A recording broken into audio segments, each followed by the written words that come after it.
Alors dans ce nouveau thème, je vais essayer de parler de la politique qu'il y a autour du voyage vers le Dark Continent.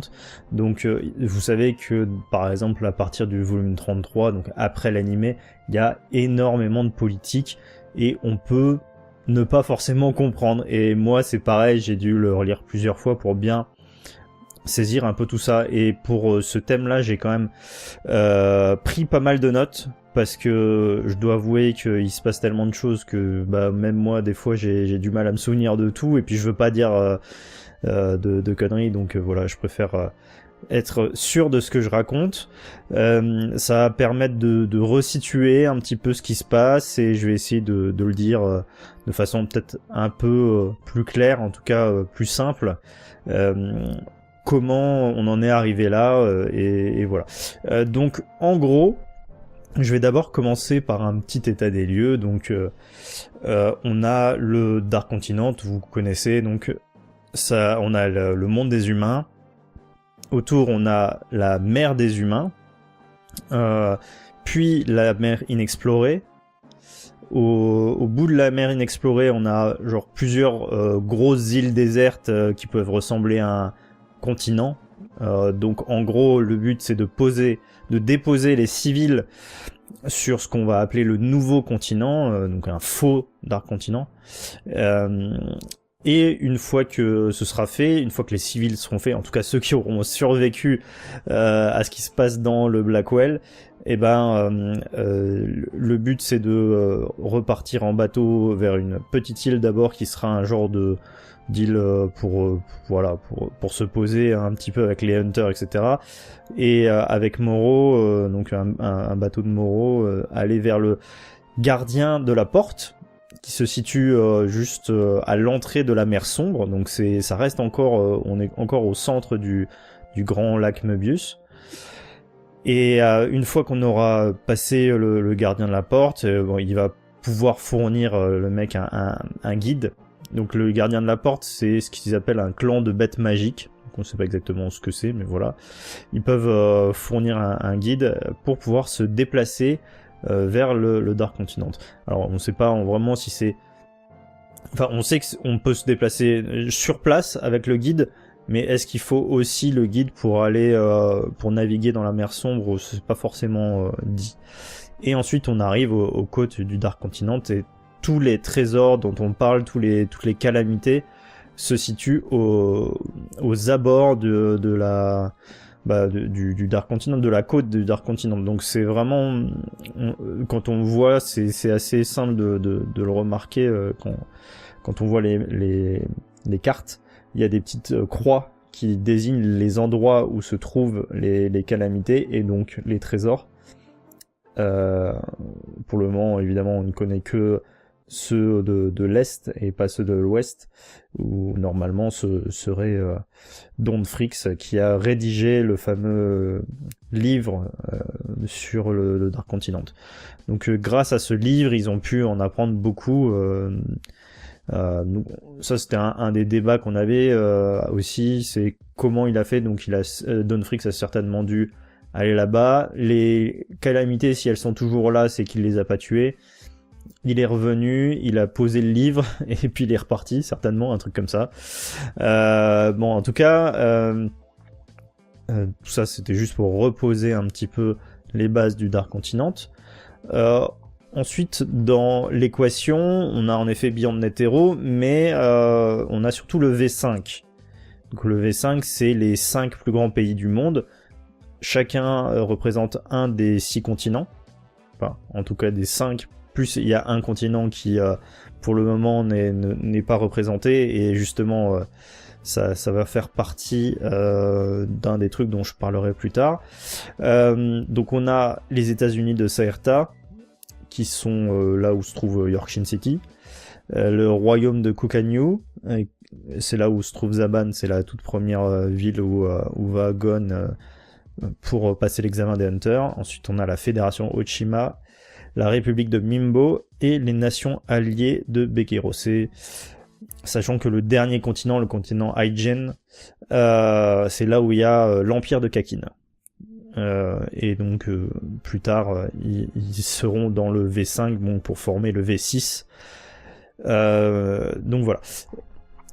Et si vous vous rappelez bien, à la fin de l'animé, ou en tout cas à la fin du volume 32, Jin parlait de 4 choses qu'il fallait absolument avoir pour pouvoir aller faire un voyage sur le Dark Continent. Donc il parlait d'un permis, des moyens, des qualifications et un contrat. Et donc les 4 choses sont vachement importantes parce que c'est un peu au centre de toutes les conversations pendant la phase politique du volume 33. Sachant que un peu avant, on avait déjà pas mal de politique avec l'élection des Hunters, là, du président des Hunters.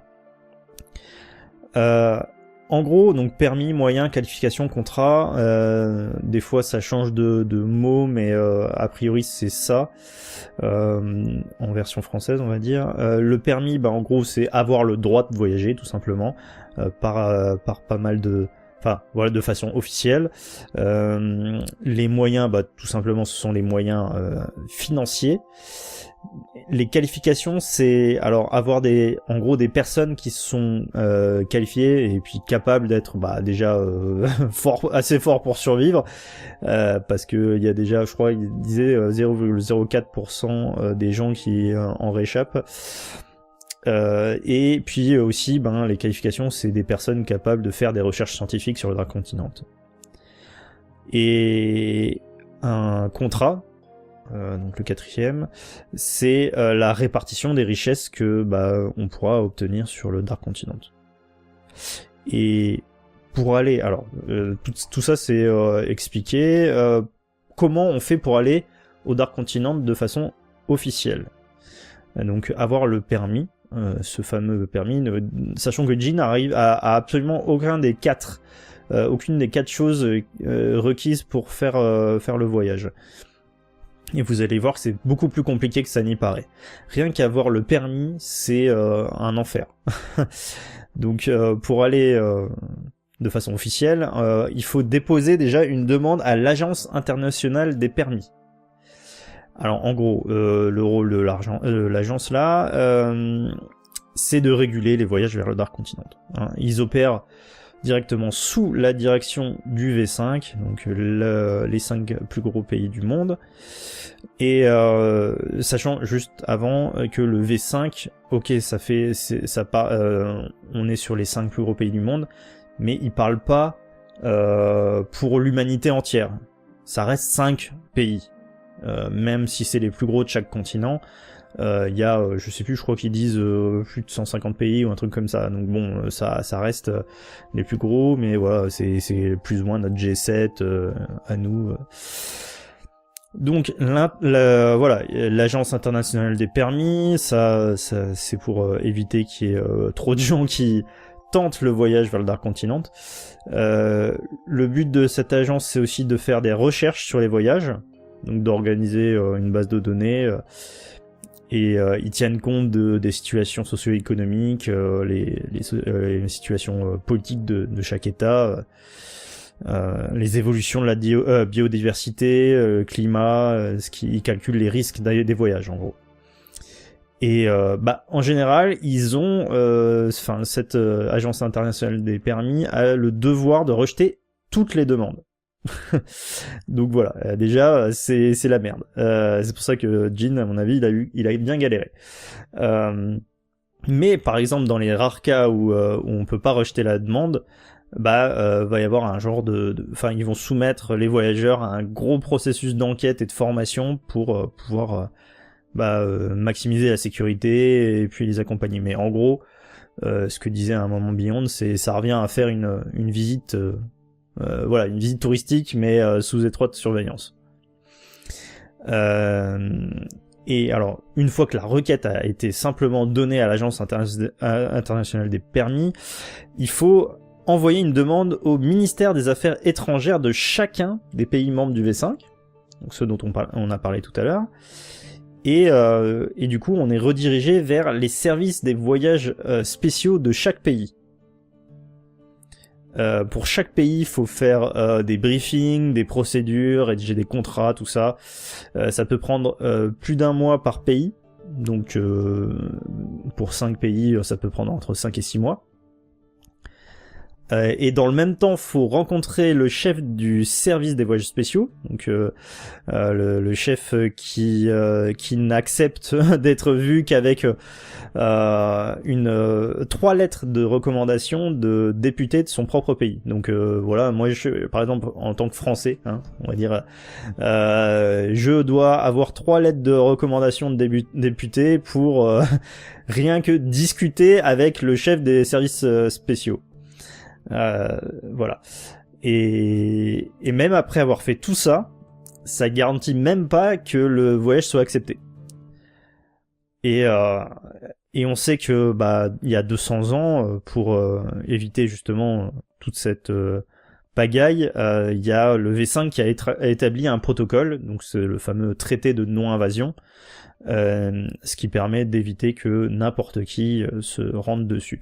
Par contre, il y a eu, alors je l'ai noté ailleurs, je crois, il y a eu 149 tentatives qui ont été enregistrées et seulement 5 ont abouti. Donc dans les quelques dernières années, dans les 50-100 dernières années, on va dire. Et voilà. Et du coup, qu'est-ce qui se passe dans le manga? C'est que dès en fin du volume 32, le premier chapitre du Dark Continent, on a Nasubi Oikoro, qui est le roi de Kakin, qui fait une annonce devant tout le monde entier, et voilà, il dit le Dark Continent existe, etc. On va y aller. Et en gros, on nous explique que Kakin, il y a une trentaine d'années, ils ont profité d'un incident qui a eu lieu à Shinringan. Alors possiblement la capitale de Kakin, on ne sait pas exactement, enfin voilà. Ils ont profité de ces incidents-là pour changer le nom du pays et changer de régime politique. Ce qu'ils appellent la révolution la plus silencieuse de l'histoire. Donc en gros, Kakin s'appelait différemment avant. Ils ont changé de nom et de régime politique, et en fait ce qu'ils ont fait, c'est qu'ils n'ont pas signé les traités. Donc en gros, ils sont pas en contradiction avec les traités du V5, le protocole, ils en ont rien à foutre en gros. Et ils ont changé d'un régime impérial socialiste à une démocratie parlementaire. Alors j'ai essayé un peu de voir ce que c'était. Bon, démocratie parlementaire, on sait à peu près, c'est genre un parlement avec qui est composé d'élus qui sont des personnes des citoyens en gros de partis politiques différents élus par le peuple. Et même si n'empêche qu'il y a un roi. Donc des fois c'est un peu bizarre parce que on appelle ça l'empire de Kakin, mais c'est pas un empereur, c'est un roi. Et en plus il y a c'est composé, c'est un parlement composé de personnes élues librement par le peuple. Donc c'est un peu mais bon, ça ressemblerait peut-être plutôt à une monarchie parlementaire, peut-être un peu à la manière du Royaume-Uni avec la reine feu la reine d'Angleterre, le roi d'Angleterre maintenant. Je pense on est plus sur ce genre de truc, même si Kakin est clairement une inspiration est inspiré de la Chine. D'ailleurs ils le disent, pendant les 30 dernières années, le pays n'a fait que grossir, et voilà. Et alors avant ça, c'était un régime impérial socialiste. Alors j'ai essayé de trouver des infos là-dessus parce que ça me disait pas grand-chose. Moi je sais ce que c'est un régime impérial, je sais ce que c'est qu'être socialiste, mais après j'ai pas trouvé énormément d'infos sur Google, j'avoue. En gros, certaines personnes disent que Napoléon III était un peu un empereur socialiste, mais ça n'a jamais été vraiment le cas. C'est juste que c'était un empereur, mais il a accordé pas mal d'importance à la condition ouvrière. Voilà, il se considérait à un moment comme un socialiste, mais ça restait un empereur, et puis après il est devenu président, etc. Bref, en France actuellement on est dans une démocratie représentative. avant, donc la nation, comme on disait, elle était censée s'appeler différemment, et Cheadle dit qu'elle s'appelait comme la lignée des rois, donc a priori le pays s'appelait Oikoro avant de s'appeler Kakin. Et ils n'ont pas signé les traités au moment du changement. Donc voilà, pendant la grande annonce de Nasubi Oikoro, il fait venir Beyond Netero en le présentant comme le fils de Isaac Netero, le grand hunter, etc., que tout le monde connaît. Et donc c'est un peu le choc pour les Zodiacs, parce que les Zodiacs ne le connaissent pas, ne savaient même pas que Netero avait un fils, donc ils sont un peu surpris. Déjà ils se disent, est-ce que c'est vrai? Parce que même si le mec ressemble à Netero un peu, et que il a l'air d'être quand même un peu de la même trempe que Netero. Alors je vais appeler Isaac Netero, donc le père, je vais l'appeler Netero, et puis Beyond, je vais l'appeler Beyond Netero, je vais l'appeler Beyond, comme ça on a Netero d'un côté et Beyond de l'autre. C'est plus simple. Et du coup, forcément, Beyond, il est là, il galvanise les foules, hein, si je puis dire. Il dit oh, vous allez tous venir avec moi, on va vers de nouvelles terres, on se barre et on va conquérir le Dark Continent. Forcément, l'annonce, ça surprend tout le monde, ça fait l'effet d'une bombe. Ils expliquent qu'il y a un nombre d'appels pour se joindre à l'aventure qui est colossal en à peine 1 heure. Et par exemple, l'annonce a fait 100 millions de vues sur leur YouTube à eux qui s'appelle iTube. Je crois qu'ils ont aussi le Facebook à eux. Hein. Et bref, donc ça fait énormément de vues. Tout le monde essaye de s'y rendre. Et bah forcément, ça fout le bordel. Et le V5, dès qu'ils voient ça, ils appellent le roi de Kakin. Ils disent, écoute, c'est quoi votre bordel là? C'était le Dark Continent, c'était censé être tabou. Pourquoi tout le monde a parlé de ça? Et ils demandent le V5 à ce que Beyond retire les propos et que les accords officiels pour se rendre sur le Dark Continent soient vraiment signés pour de vrai. Mais Beyond, il dit au roi de rien faire. Hein, il dit rien à foutre, laisse-les faire, t'inquiète pas, ça fait partie du processus, tout est prévu. Donc Beyond, ce qu'il veut, c'est aller là où personne n'est allé, mais sans contrainte. Ça, c'est son but à lui, à Beyond. Le but de Kakin, et du roi de Kakin, c'est déjà de rentrer dans la légende, de faire que le Kakin soit le pays à l'origine de la grande épopée vers le Dark Continent. Et de son côté, Beyond, lui, il veut pouvoir voyager tranquille. Mais dans le même temps, on a le Zodiac qui se retrouve un peu sur le cul, et Binz qui est le secrétaire, qui donne les fameux DVD avec dans lequel Netero a enregistré des requêtes.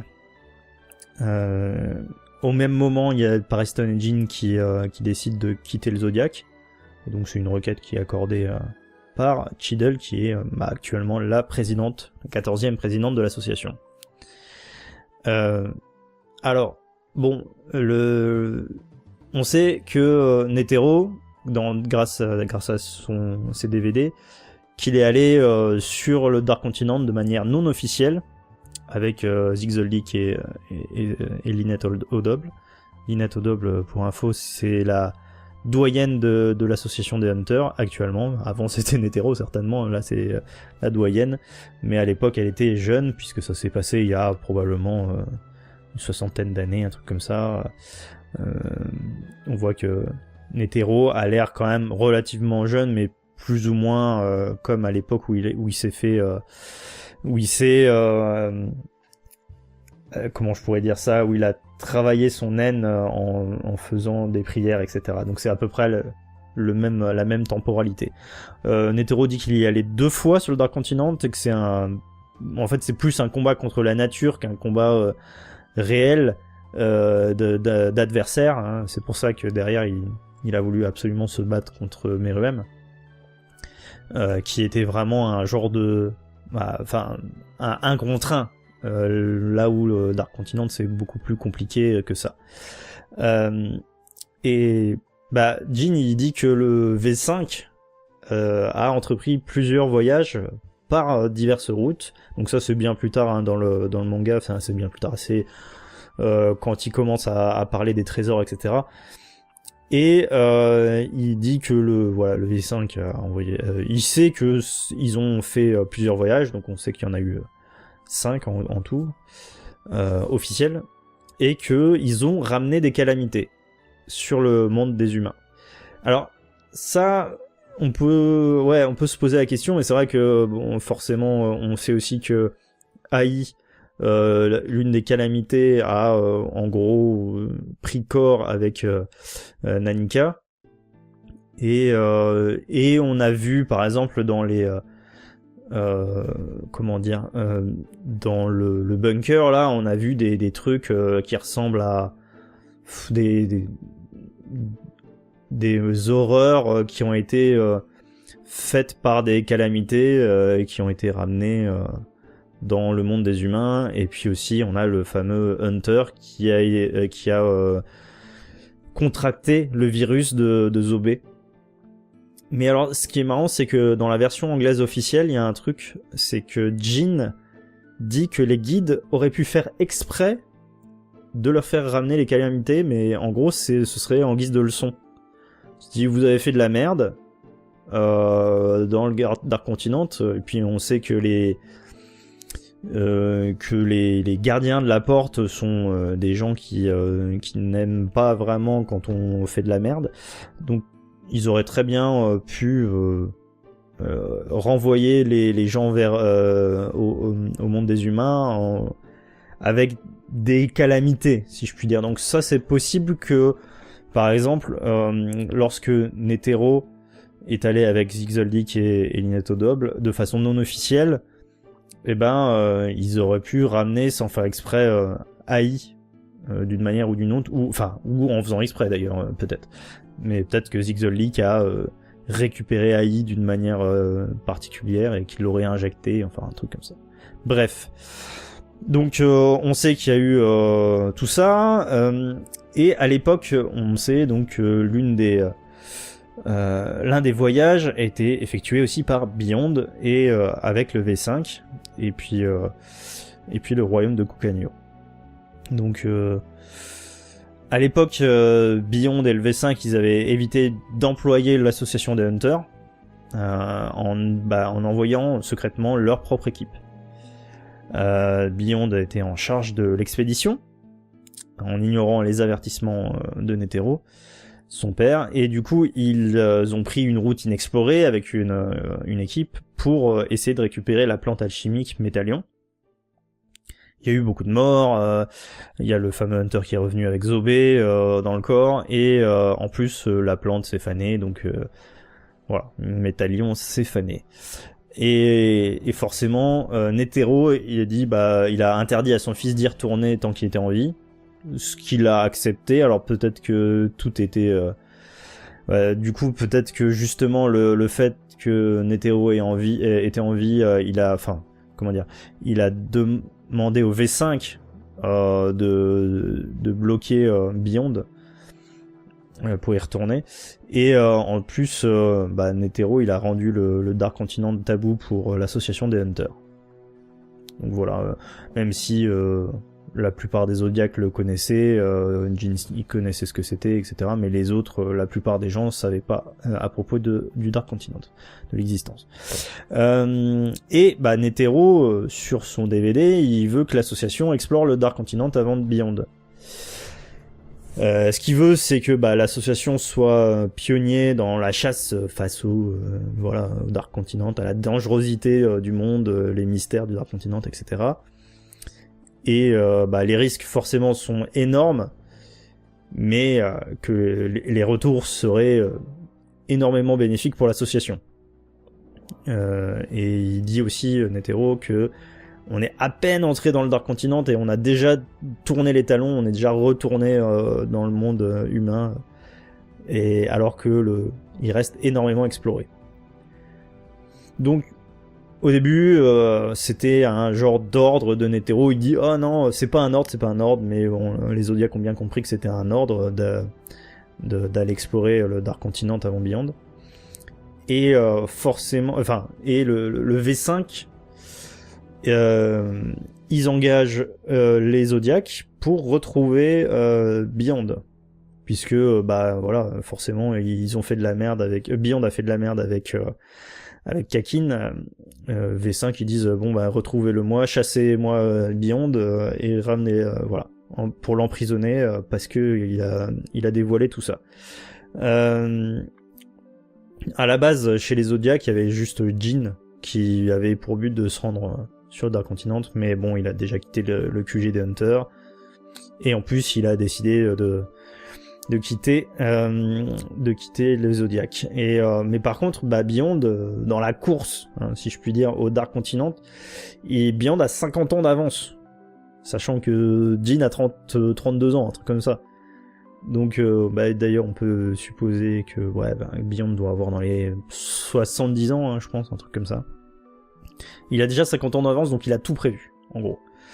Et il sait comment enfin il a attendu que son père meurt, et là, hop, il a enclenché le truc. Et bah les Zodiacs, ils vont parler entre eux, ils disent ouais mais le V5 raconte de la merde, ils disent que voyager c'est censé être bénéfique pour l'humanité, mais ce qu'ils recherchent à la base c'est surtout des ressources naturelles, des terres, etc. Ça représente que 5 pays dans le monde, hein, ils sont pas censés décider pour le monde entier. Et c'est à ce moment-là que Beyond se rend aux Zodiacs. Donc il arrive au QG des Hunters et puis il se fait forcément il se fait incarcérer. Il vient avec le sourire et puis il dit bah voilà que le Zodiac va venir avec lui sur le Dark Continent et c'est comme ça et vous inquiétez pas, ça va se passer. Donc forcément Cheadle il dit bah non mais tu vas être poursuivi en justice. T'as fait une grave infraction au règlement international et tu vas rester ici pour le restant de tes jours. Mais avant d'envoyer le rapport au V5, Beyond il dit j'aimerais bien qu'on discute ensemble avant que tu fasses ton rapport.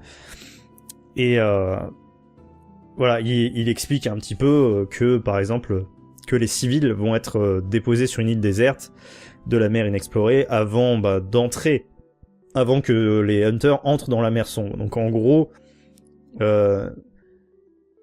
Cheadle se rend compte que les civils ne seront pas vraiment impliqués là-dedans. Ce qui déjà l'intéresse un peu plus, on va dire. Elle dit bon, ok, ça d'accord. Ça veut dire que c'est seulement un groupe d'intervention restreint qui va aller sur le Dark Continent. Et Beyond, en fait, en travaillant avec l'Empire de Kakin et en faisant la grande annonce, le fait de dire que tous les civils peuvent se rendre au Dark Continent, en gros ça a permis d'ouvrir des possibilités politiques. Là où les procédures normales dont j'ai déjà parlé auraient complètement tout bloqué. Mais du coup, avec cette annonce, le V5 ils ont pas le choix que d'agir, ils doivent faire un truc. Du coup, c'est là où ils se réunissent, on les voit se réunir, les 5 présidents ou 5 représentants des pays, avec Steiner, justement Steiner qu'on voit un peu plus tard dans le manga, mais il fait partie, donc il est secrétaire de l'Agence internationale des permis. C'est plus ou moins lui qui est censé devenir le chef de l'Agence internationale des permis. Il leur fait un genre de rapport avec les risques du Dark Continent, et vu que l'annonce a brisé plein de lois internationales, ils vont pas avoir le choix, ils vont devoir, le V5 va devoir proposer à Kakin de rentrer dans le V5 et donc former le V6. Donc ça c'est pour garder la face, hein.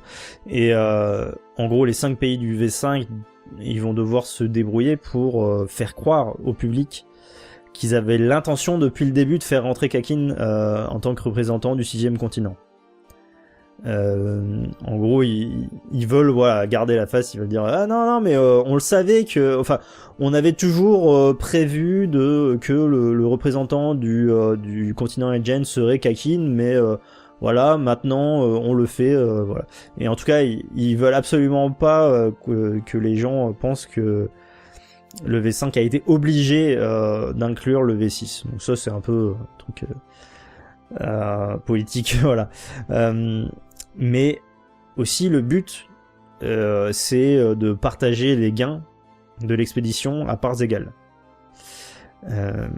Et le but aussi, c'est, enfin le V5, ce qu'ils veulent aussi, c'est que l'association des Hunters s'occupe de l'expédition en elle-même, parce que sinon, prendre d'autres équipes, prendre des mercenaires ou ce genre de trucs là, des entreprises annexes ou des consultants, des trucs comme ça, bah ça pourrait augmenter de 25 fois le budget. Voilà. Alors ça, c'était du côté du V5. Ils ont leurs propres idées. Ils essayent de réparer les pots cassés et de pas se faire avoir dans l'histoire. Donc en gros, Beyond reçoit un ticket vers le Dark Continent et en échange, le roi de Kakin devient un héros historique, etc. Mais vu que le V5 n'aime pas perdre, bah, ils ont demandé à l'association de surveiller Beyond durant le voyage, pendant tout le temps du voyage. Le problème étant que pour l'association, bah, s'ils refusent, ils risquent de perdre beaucoup. Bah, du coup, bah, forcément les gains du voyage, hein, parce que ça, l'association gagnera énormément, que ce soit sur le plan financier que sur le plan de leur aura autour de l'association, quoi. C'est déjà plus ou moins des héros dans leur monde, mais là ce serait genre des gens au-delà, donc ça leur permettait de gagner énormément de clients. Mais s'ils refusent, donc en effet ils perdent tout, et en plus ils risquent de perdre leur client le plus important, qui est le V5. Donc l'association se retrouve un petit peu contrainte d'accepter. Donc Beyond, il dit à Cheadle de contacter le V5 maintenant. Il dit bah de toute façon il sait qu'ils vont voilà, ils vont accepter son voyage sous la supervision de l'association.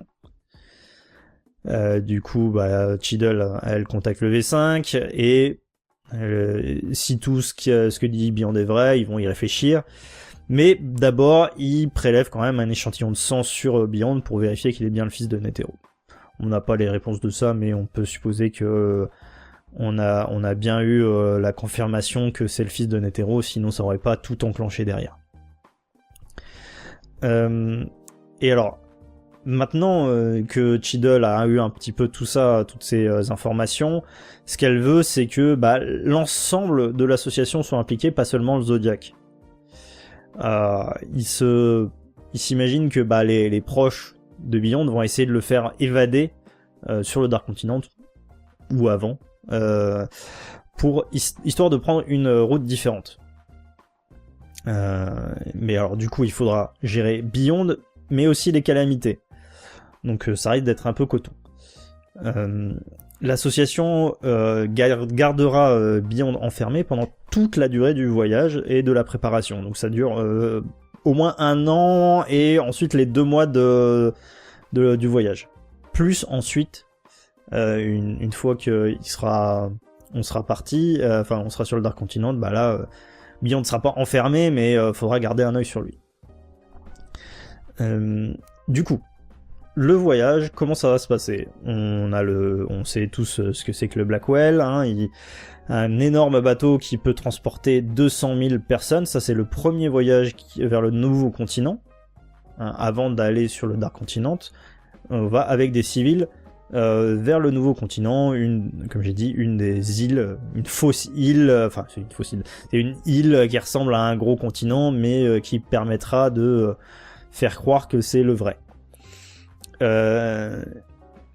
Donc Kakin, il veut construire 20 Blackwell en 1 année, Ils disent que c'est facile à créer parce que c'est assez minimaliste à l'intérieur, et d'ailleurs c'est assez marrant parce qu'on le voit que c'est assez minimaliste rien que sur dans certaines cabines, il y a les toilettes, et puis on ouvre une porte et derrière il y a des douches, enfin c'est des trucs, tout est assez fait pour bon, mis à part tout en haut là dans les dans les super appartements du niveau 1, mais sinon tout est fait pour être facile à construire.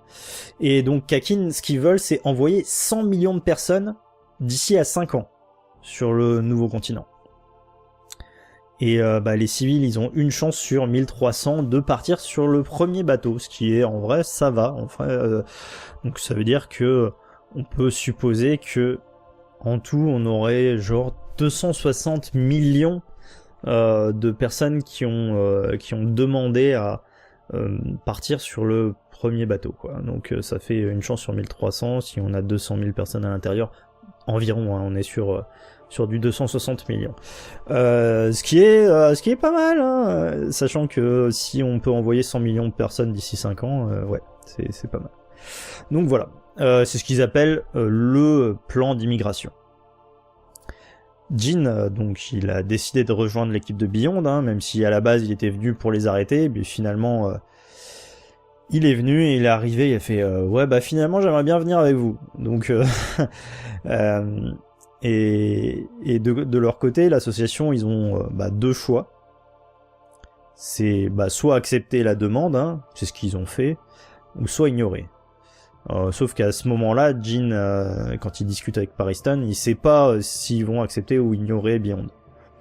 Sachant que Jin, il discute avec Pariston à ce moment-là, puisqu'il trouve Pariston dans l'équipe de Beyond, il le voit et puis il discute et il dit si Cheadle choisit d'ignorer ce que veut Beyond, Pariston va envoyer ses 5000 hybrides, ces soldats hybrides de Chimera Ants vers l'association. Alors, si je reviens en arrière, on en avait déjà parlé pendant l'élection du président. En gros, les 5000 hybrides de Chimera Ants étaient sous forme de cocons. Donc c'est les cocons qu'on voit sur les arbres géants pendant l'assaut du palais de Meruem, et du coup on voit qu'à un moment donné, un petit peu avant l'assaut, il y a Nov qui s'infiltre et il voit ces fameux arbres avec à l'intérieur des humains.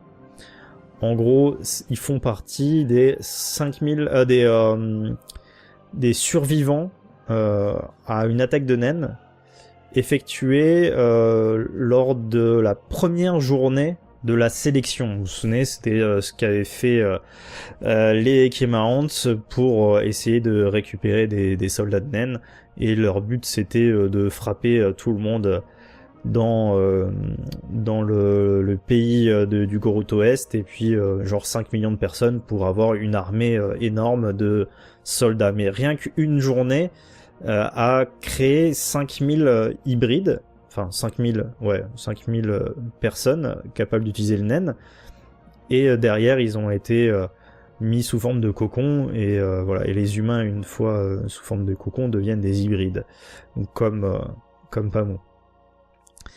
Et ces hybrides-là, eh bien, Pariston, il est allé les récupérer. C'est ce qu'on voit à la fin de l'arc des Chimera Ants. Il vient avec tout un tas de dirigeables, il récupère les cocons. Et ça, dès l'élection, on le sait, parce que Jin explique à Cheadle que Pariston a fait envoyer des dirigeables pour récupérer les cocons.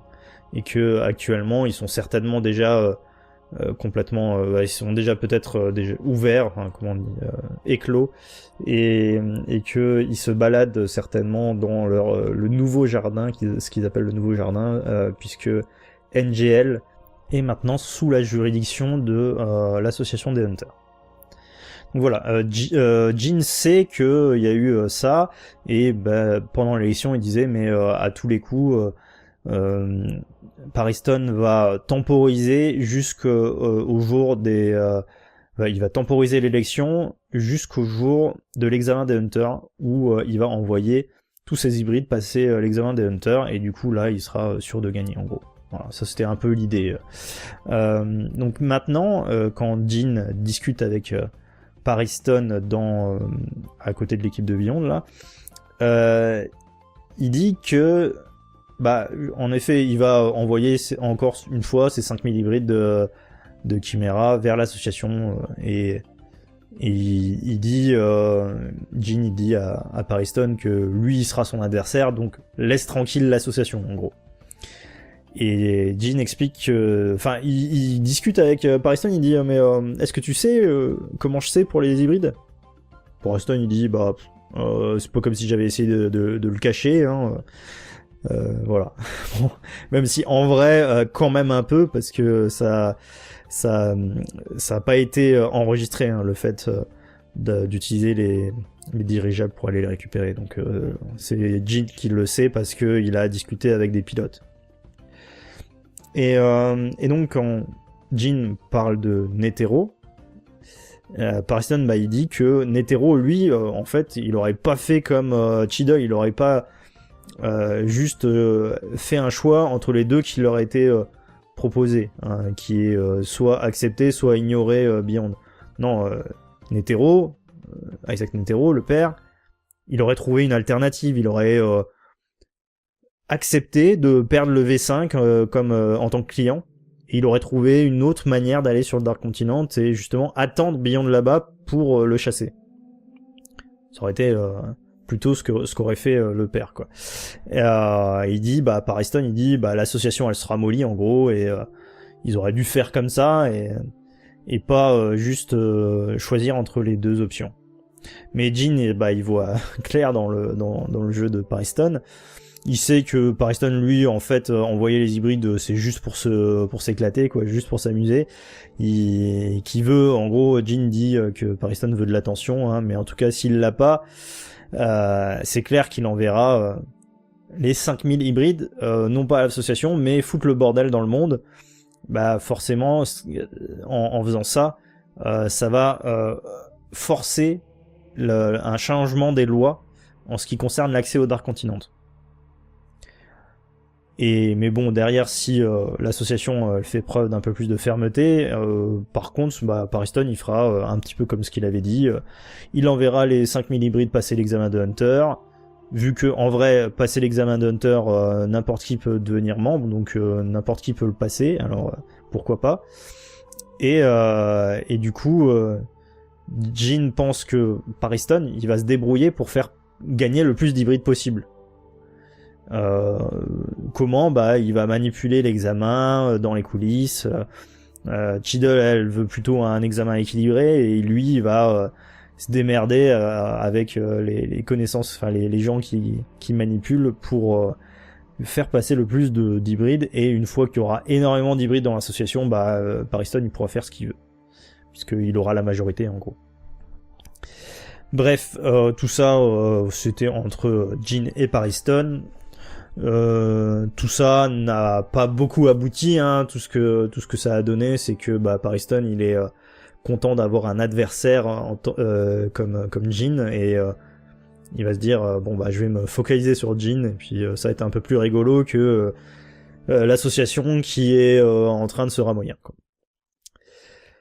Bon Cheadle, ce qu'elle fait, c'est qu'elle va revenir vers Beyond un peu plus tard, et elle dit qu'elle a contacté le V5, tout ça, et que le V5, en tout cas le représentant du V5, qui est l'Agence internationale des permis, leur a dit, hein, enfin à un moment donné, il y a un coup de fil entre Cheadle et le chef du service de l'Agence internationale des permis, il discutait et puis il disait en fait il faut que Beyond signe un accord sur le fait d'être obligé d'être surveillé par l'association durant le voyage, c'est ce qu'on avait dit.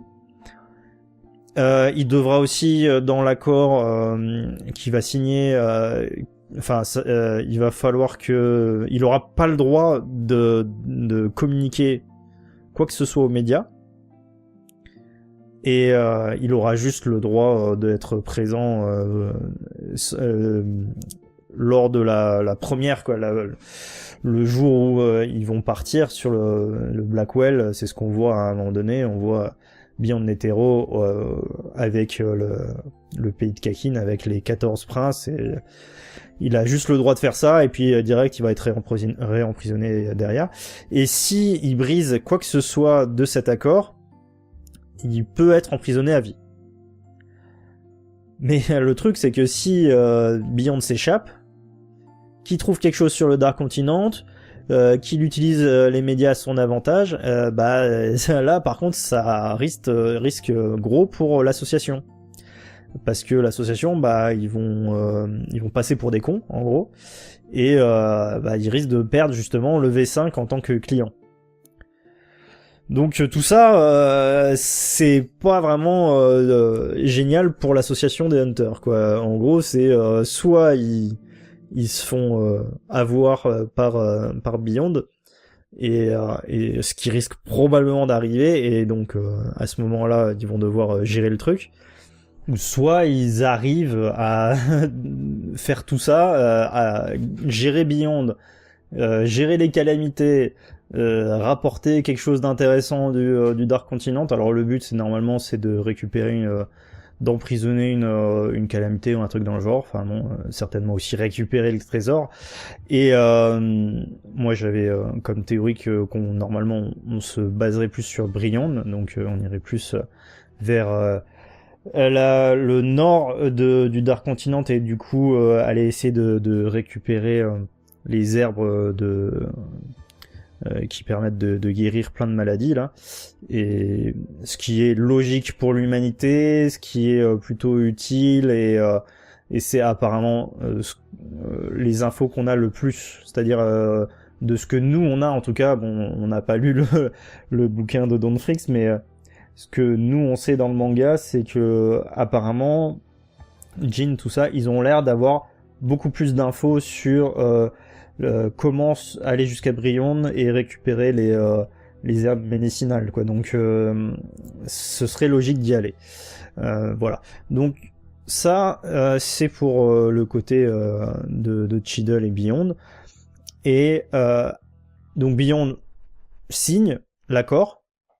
Et du coup, avec ça, la première des 4 choses à accomplir est approuvée. C'est-à-dire avoir la permission de se rendre sur le Dark Continent. Ce fut compliqué, en gros c'est le truc le plus compliqué qu'il y a eu à faire, c'est d'avoir la permission, avoir le droit de se rendre sur le Dark Continent par l'intermédiaire de l'agence internationale des permis. Voilà. Et il reste 3 autres choses. Après permission, c'est qualification, moyens et contrat. Les qualifications, ce sera l'association des Hunters qui doit s'en charger. Donc on va dire que l'association, leur but c'est de réunir le plus de Hunters possible pour avoir un panel de gens avec plein de compétences. C'est aussi pour ça que Léolio il est intégré au Zodiac, c'est pour inciter les gens à s'engager. Puisqu'il est plutôt bien apprécié dans l'association depuis ce qui s'est passé pendant l'élection. Kurapika aussi est intégré, tout ça. Ils acceptent énormément de monde à participer au nouvel examen de Hunter. L'examen il est beaucoup moins hardcore que les autres. Il est plus basé sur les aptitudes. En gros, le but c'est d'intégrer le plus de monde possible avec des compétences différentes. Donc Kurapika il aide avec sa chaîne à déceler les gens qui mentent pour essayer d'intégrer l'association, parce que on sait ce qui va se passer si on ouvre l'association à beaucoup de monde. On risque aussi d'avoir beaucoup de gens qui font n'importe quoi et qui utilisent leur statut de hunter à de mauvais escients, on va dire. Les nouveaux, ils auront quand même pas tout de suite une licence de hunter, ils auront des licences provisoires, et ils vont dans le premier Blackwell. Ils sont d'ailleurs logés au premier niveau du Blackwell, Et le truc, c'est que si tout se passe bien et qu'ils arrivent, qu'ils reviennent en vie, ils auront une licence officielle en revenant. Donc bon, il y a quand même beaucoup de gens, je crois qu'ils sont 150 à avoir eu le droit de rejoindre l'association en tant que licence provisoire. Sachant que pour faire ça, Cheadle, elle a annulé le deuxième article de loi des Hunters, les 10 lois des Hunters. C'était d'ailleurs un truc qui avait été discuté pendant l'élection, de réviser les 10 lois, parce que donc la deuxième, c'était à propos de la force physique. Il faut avoir être suffisamment fort dans les arts martiaux, enfin un truc comme ça, pour et notamment ça incluait le nen, apprendre le nen. Puisque chaque hunter est censé connaître le nen, donc maintenant c'est plus le cas. En tout cas pour cette cette expédition là, voilà. Et parmi les 150 hunters avec licence provisoire, du coup il y a certains qu'on connaît, notamment Theta. Et donc ça veut dire que potentiellement Theta, Sarkov aussi, Dungeon, enfin plusieurs du prince Tserinich, et puis plusieurs autres soldats de la milice privée d'autres personnes, mais on connaît pas encore les noms, mais il y en a plusieurs qui en font partie, donc ça veut dire que potentiellement si Theta sort en vie du Blackwell, elle sera aussi dans l'expédition. Elle fera partie de l'expédition vers le Dark Continent. Sachant que en même temps qu'ils aient la licence provisoire, ils ont aussi les ressources de l'association des Hunters, ce qui les intéresse. Donc ça c'était pour toute cette partie sur l'association des Hunters qui doit se charger de la partie qualification. Le pays de Kakin, il s'occupe de financer le voyage, donc c'est la partie moyen. Les Blackwell et tout le reste, voilà. Et alors pour le dernier, qui est le contrat, on n'a pas beaucoup d'explications. Par contre, lorsqu'on parle du contrat, on a une image de Jean qui est en train de travailler, de plancher sur un truc avec Curly de l'équipe de Beyond. Donc en gros, ça veut dire que l'équipe de Beyond doit s'occuper de le rédiger. Et le contrat, pour rappel, c'est la répartition des gains entre tous les pays du V6. C'est pour ça qu'on voit aussi Jean pas mal discuter avec les autres sur les trésors qu'on peut récupérer. Ils étudient le livre de Don Fricks, etc. Donc ils vont devoir concevoir ce contrat, et on les voit pas faire, mais on suppose qu'ils ont réussi. Et c'est vrai que vu comme ça, c'est pas forcément le truc qui nous intéresse le plus, de savoir comment ils vont se répartir les gains après. Nous, ce qui nous intéresse, c'est plutôt l'expédition et voir comment tout le monde va se débrouiller sur place. Et à ce moment-là, on se rend compte aussi que plusieurs personnes ont essayé, donc de l'équipe de Beyond, ont essayé d'intégrer l'association, notamment le mercenaire Muer, qui n'a pas réussi, qui s'est fait avoir par la chaîne de Kurapika.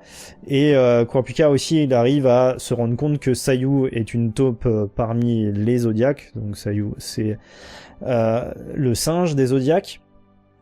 Et il se dit que au moins, enfin c'est logique parce que en gros, Pariston, s'il est parti du Zodiac, il a forcément laissé une taupe. C'est pour ça que quand Kurapika en parle devant tout le monde, il est pas forcément bien vu au départ, mais finalement Misa Istom va prendre les devants et va dire moi je vous fais confiance, je vous montre mon pouvoir de naine, on se montre tous les pouvoirs de naine, et puis comme ça on se fait confiance entre nous, entre guillemets. Et c'est grâce à ça que Sayu est vu par Kurapika, parce que Kurapika le regarde avec une caméra de sécurité, il vérifie, et puis en utilisant sa chaîne, il se rend compte que sa dosing chain, il se rend compte que Sayu est une taupe. Bref, ils réfléchissent ensemble un peu plus tard, et Misastom et Kurapika pensent que Sayu est censé faire évader Beyond juste avant d'arriver sur le nouveau continent. Donc il va falloir redoubler de vigilance à ce moment-là, juste à la fin du voyage. Et donc pendant 1 an, l'association va potasser le projet, etc. pour être capable de faire les recherches nécessaires sur place. Donc c'est pour ça qu'on a des hunters de types différents. On nous explique qu'il y a Cluck qui est botaniste, etc. Il y en a une qui est spécialisée dans les poisons. Enfin bon, ça c'est pour les Zodiacs, mais ils recherchent plein d'autres personnes. Notamment il y en a qui ont été éliminés de l'examen par Kurapika, Hyundai notamment, qui était censé être une personne de confiance et un biochimiste qui aurait été très important puisqu'il aurait permis de faire le médiateur entre les divisions scientifiques et biologiques, etc. Mais finalement, du coup, il a été éliminé par Kurapika parce que apparemment la chaîne a décelé quelque chose chez lui. Et une fois que tout s'est enclenché, donc après on a un genre d'ellipse qui nous fait revenir 1 an après l'élection.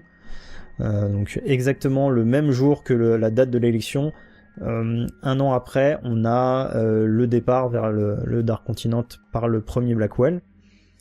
Dedans, donc on a Beyond qui est présent pour se montrer avec les 14 princes et le roi de Kakin, etc. Un peu histoire de faire du bruit. Et le Blackwell s'en va, etc. Avant ça, plusieurs hunters avaient le droit donc d'avoir un autre boulot pendant la durée du voyage, et notamment Pariston a fait ce qu'il a pu pour faire engager des hunters, ce qu'ils appellent les hunters esclaves. Les hunters esclaves, c'est des hunters qui sont à la base, c'est rattaché au comité d'organisation, comité qui est en charge des missions. En gros,